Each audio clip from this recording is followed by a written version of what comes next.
Hey guys, welcome back to my channel. Today I am here with my wrap up for April. So if you've been following my reading journey for the last couple of months, I have a goal this year of reading 100 books. I'm doing good. I am on track, and so today I wanted to go through and talk about all of the books that I read in April. So I have my computer here with my Goodreads pulled up so I can see all the books that I read and then give you a synopsis. Try to do this as spoiler free as I can. Talking about books is not my forte. Normally I'm talking about wax on this channel, so I need to learn some of the lingo. I'm definitely not super skilled at it, but we're getting there, getting better. I'm feeling more confident as the videos go on. But I read a total of 5 books in April. So my worst reading month for 2024, April had a lot of personal stuff going on. Just was busy, and there was just a lot of things happening. So kind of took me away from reading, and my attention was diverted in different directions. But I'm really hopeful that that means that May, things have calmed down now, and I can get into reading again a lot for May, because 5 books a month will not get me that 100 book goal. I have to read like 8 to 9, but I'm still ahead of the game. As of today, I've read a total of 38 books, and so I'm still ahead of the game as far as hitting that 100 book goal. So I feel really great about that. And 5 books is 5 books. That's nothing to bat an eye at. So I'm proud of myself for reading as much as I did with all of the just craziness that was going on in April. So let's jump into the books. The first book that I read is People We Meet on Vacation by Emily Henry. I really enjoy Emily Henry as an author, and so I'm trying to catch up on the books of hers that I hadn't read.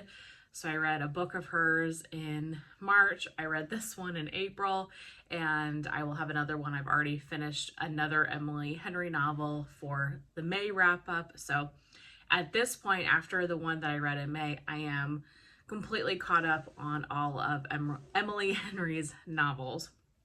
So this one, The People We Meet on Vacation, this is a Goodreads Choice Award winner for Best Romance in 2021. So the synopsis on Goodreads says, 2 best friends, 10 summer trips, one last chance to fall in love. Poppy and Alex, they have nothing in common. She's a wild child, he wears khakis. And somehow, ever since a faithful car share home from college many years ago, they're the very best of friends. For most of the year, they live far apart. She's in New York City, he's in their small hometown. But every summer for a decade, they have taken one glorious week of vacation together. So this is, like the synopsis said, about Poppy and Alex. They meet when they are in college. They carpool on their way home from school one time and become friends. They start vacationing together once a year. And so you're kind of seeing their friendship develop, fights that they've had, their romance kind of develop. But it's told across all 10 of those summer trips. And so it flashes back and forth a lot between the current summer trip that they're on to a previous summer trip that they're on. Out of all of Emily Henry's books, this was my least favorite. Was not my favorite one. Don't get me wrong, it wasn't a bad book. I still enjoyed it. I think Emily Henry writes banter really well, and there are many times when I'm reading one of her books that I am laughing because some of the things that the characters say, it feels very realistic to me, like something that you would say to somebody personally. Like, it feels very realistic and not like a piece of fiction, if that makes sense. Something about the way that she writes banter and, kind of them playing with each other. I really like the way she writes. I think it was the way the story was told that just wasn't quite doing it for me. The jumping around between the 10 different summers, and it was a lot of back and forth, and I didn't really understand like the progression of their relationship that well. some of those parts were kind of lost on me. So all in all, was not my favorite Emily Henry novel, but I still enjoyed it. It still was cute, and so I gave it 3 stars. If you have never tuned into these videos before, I say this every video, or I try to.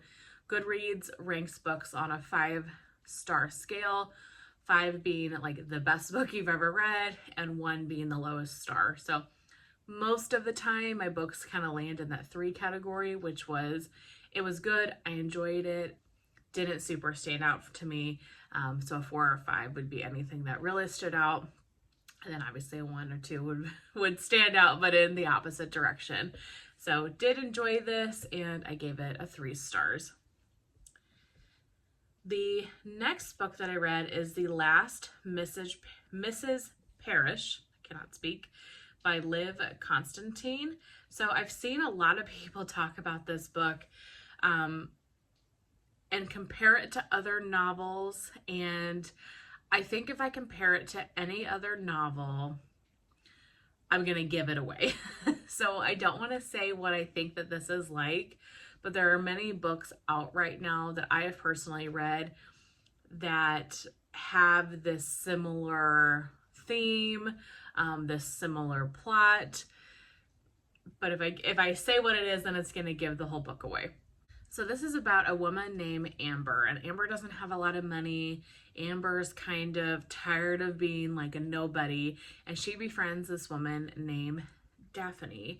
And Daphne is like a wealthy, like socialite, and they become fast friends while Amber is trying to seduce Daphne's husband, and Amber wants to be, she's trying to manipulate the situation. She wants to be Mrs. Parish, Mrs. Jackson Parish. So she tries to manipulate the situation. And so there's a lot of scheming involved.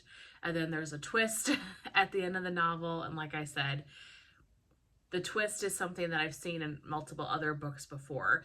The first time I read it, I was like, oh my gosh, this is absolutely amazing. But since I've read a couple books that have this very similar structure and theme to them, didn't stand out to me as much. I still enjoyed it. I gave it a 3 stars. And if this was the first of those books that I had read, I probably would have bumped this up higher. But since I've read a couple other ones like this, it just didn't stand out that much to me. There is a second one coming out, I think sometime this summer, a sequel to this. I am intrigued to read that and see what happens next, because the book, when it ended, it could end, or there also was room for a continuation.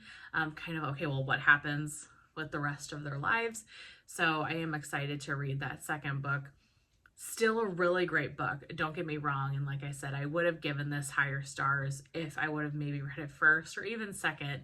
But since this is a very kind of, it's played out recently in like the thriller novel genre.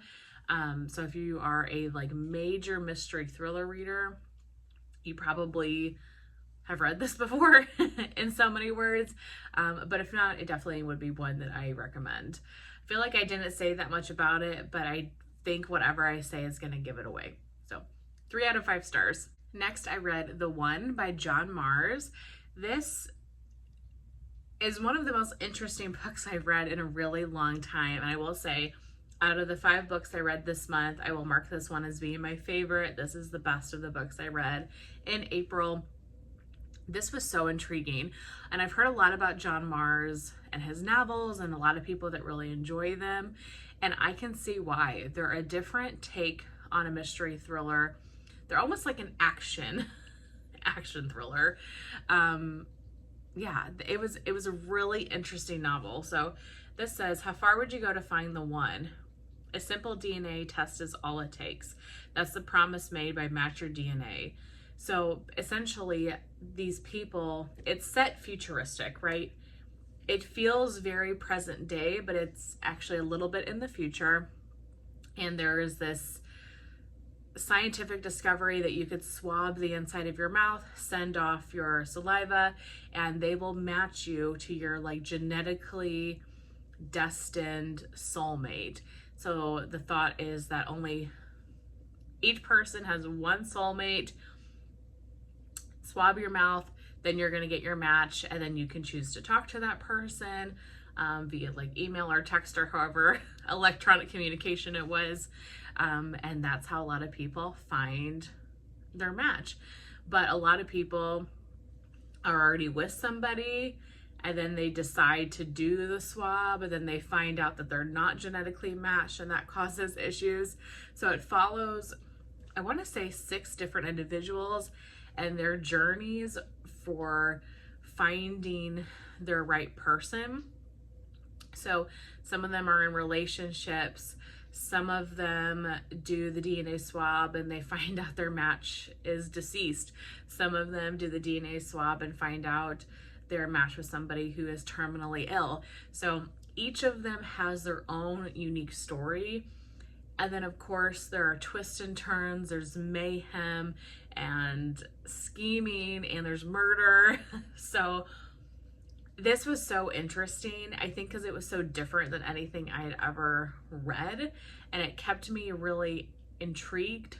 Sometimes when a book has this many characters and you're following these many storylines, I have trouble remembering each part or like connecting with each character and understanding like their story, and I find myself getting confused. That was not the case with this book at all. I really was super invested and interested in each one of their stories and what was going on with like their genetic match and the twists and turns and crazy things that were happening with them personally. So I really liked this one. If you like mystery thriller, if you want something that is a little bit different than your normal mystery thriller, I would highly recommend this one. I definitely want to read more of his novels, although I've heard that this is the best one. So I maybe shouldn't have started with this being the first book that I read from him, but I'm definitely going to explore some of his other novels.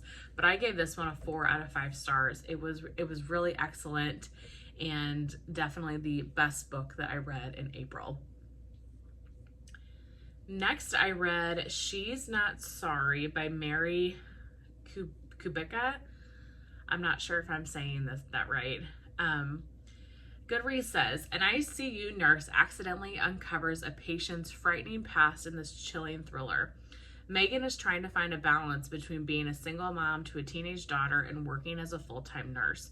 While on duty at the hospital one day, a patient named Caitlin arrives in a coma with a traumatic brain injury, having jumped from a bridge and plunging over 20 feet to the train tracks below. But when a witness comes forward with shocking details about the fall, it calls everything they know into question. Was Caitlin pushed, and if so, by whom and why? Megan has always tried to stay emotionally detached from her patients, but this time she mistakenly lets herself get too close until she is deeply entangled in Caitlin's and her family's lives.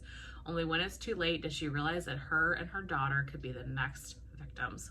So like the synopsis says, Megan is this ICU nurse. She's taking care of this woman named Caitlin, who was she fell off of a bridge. She jumped off of a bridge. But there's other things going on. Caitlin's dad is acting a little bit weird. There are some reasons to believe that Caitlin was pushed off of the bridge and not, and didn't jump on her own accord. There's also this like serial SA-er. I don't want to say it on YouTube, but hopefully you guys know what I mean. That has been like prowling the town, and so Megan has some interactions that she's a little bit nervous about. There's also this woman from Megan's past that comes into her life and they get close, but then things with that woman seems a little weird too. So there's a lot of different directions I feel like this book takes you, and you don't know what to pay attention to, and you don't know what's important until the twist, and then everything comes together. I feel like there were 2 big twists at the end of this book, one of which I figured out, the other one I did not. So that was fun. I liked this book. I thought it was good. I gave it a 3 out of 5 stars, but I was confused kind of on what direction of things to pay attention to. But that's probably good because it keeps you on your toes and helps you not be able to figure out what is going on. I definitely like a thriller novel that I was not expecting the end. I wasn't expecting the twist. So this book definitely kept you in three different directions. There's a lot of cast of characters. There's a lot of things going on. And so not till the end do you really put the pieces together. And then you're like, oh, light bulb moment. So liked this, didn't love this, still would recommend it. And like I said, I gave it a 3 out of 5 stars. So the last book I read is Fright by Maren Stoffels. I physically had a copy of this book. Stephanie had sent me this book, and then Jason had sent this book to Stephanie, so thank you both.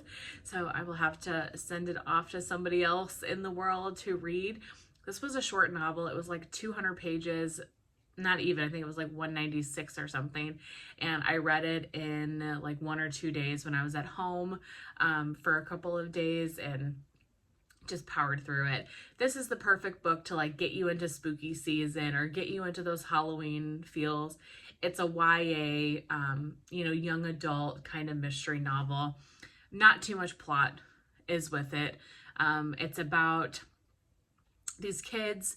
One of them kind of has a secret and he's keeping it from the rest of his friends.